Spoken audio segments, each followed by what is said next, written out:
Hello students, welcome to next semester. Now I am going to start our paper Mathematical Method. So in this paper our first chapter is Fourier series. So before starting Fourier series we are discussing some terms like periodic function. So what are periodic function? A function fx is said to be a periodic function if some function f of x plus alpha is equal to fx. This means if we are adding some positive constant like alpha, then this remain unchanged. So alpha is the period of this function. These two are equal, but here we have add alpha in this function x, or this is equal to fx. So this is a periodic function with the period alpha. So we are discussing some example like sine of alpha plus 2 pi is equal to sine alpha. So you know we have four quadrants in which first quadrant is positive for all sine, cos and tangent. In second quadrant sine is positive, and in third quadrant tangent is positive, and in fourth quadrant cos function is positive. So we are talking about alpha plus 2 pi. This means 2 pi plus alpha. This means in first quadrant. So in first quadrant all are positive and no negative positive sign. Also because of 2 pi there is no change in sign. So we have sine alpha. So sine of alpha plus 2 pi is equal to sine alpha. This means sine function is periodic with 2 pi. So period of this function is 2 pi.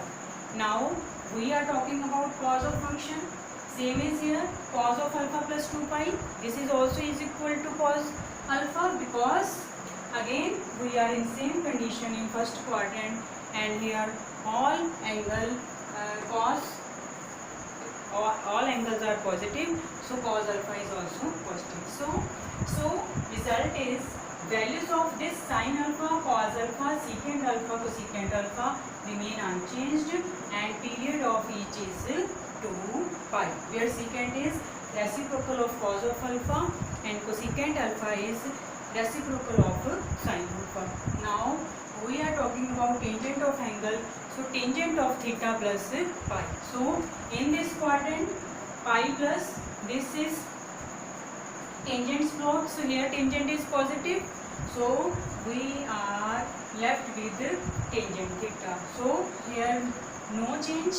This means tangent theta are of period pi, or you can say reciprocal of tangent theta, cot theta is also of period pi. Now so these are the periodic functions with period 2 pi and pi. Now next we are discussing some important results of definite integration. So first is integral from alpha to alpha plus 2 pi sine of nx dx.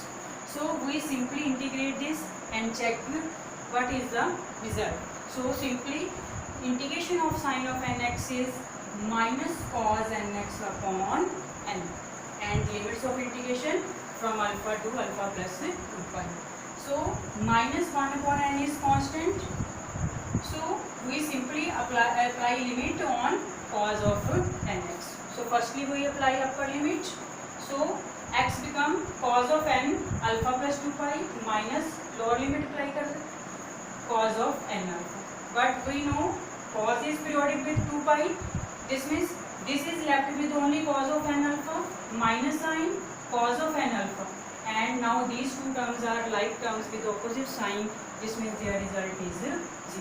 So conclusion is either here sin nx or cos nx, then with the limit alpha from alpha to alpha plus 2 pi we have result 0. So we use this result directly. Now second result is from alpha to alpha plus 2 pi again, but function is sin mx cos nx dx. So here two angles sin mx cos nx. So to integrate this, firstly we have to multiply and divide by 2. So this become 2 sin A cos B and 1/2 out of the integral. Now 2 sin A cos B is equal to sin of A plus B plus sin of A minus B. So integration is left. We are simply how to integrate this? We are applying sin of 2 sin A cos B. Now next is to integrate with 1/2 integration of this function. Sin of constant is m plus nx. So sin integration minus sign out of the integral. Sin of m plus nx integration is minus sign cos of m plus nx upon constant m plus n.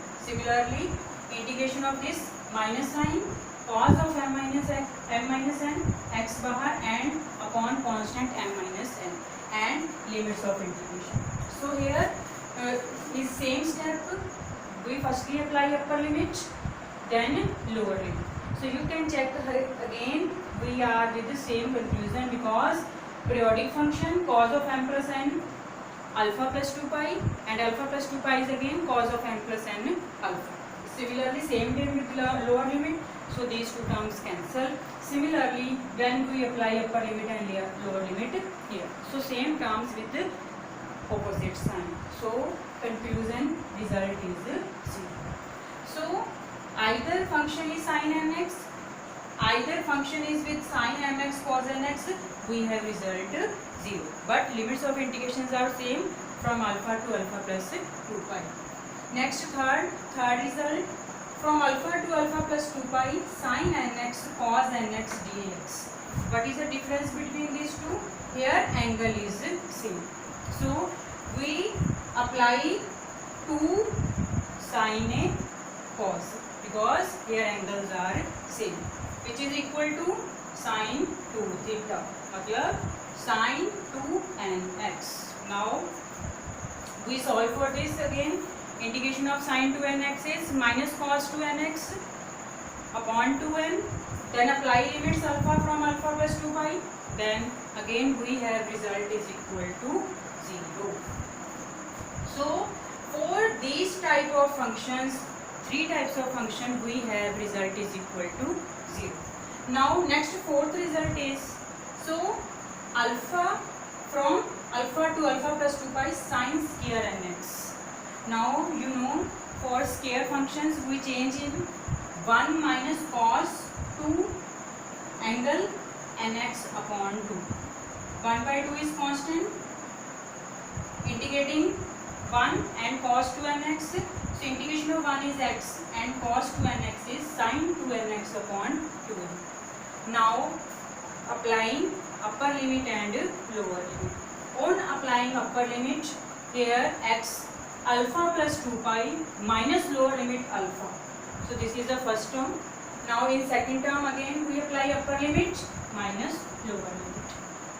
So from here we have same conclusion that result is 0. But in the first term we are left with the 2 pi. So 2 pi and outside 1 upon 2. So 2 cancellation. So we are left with the result pi.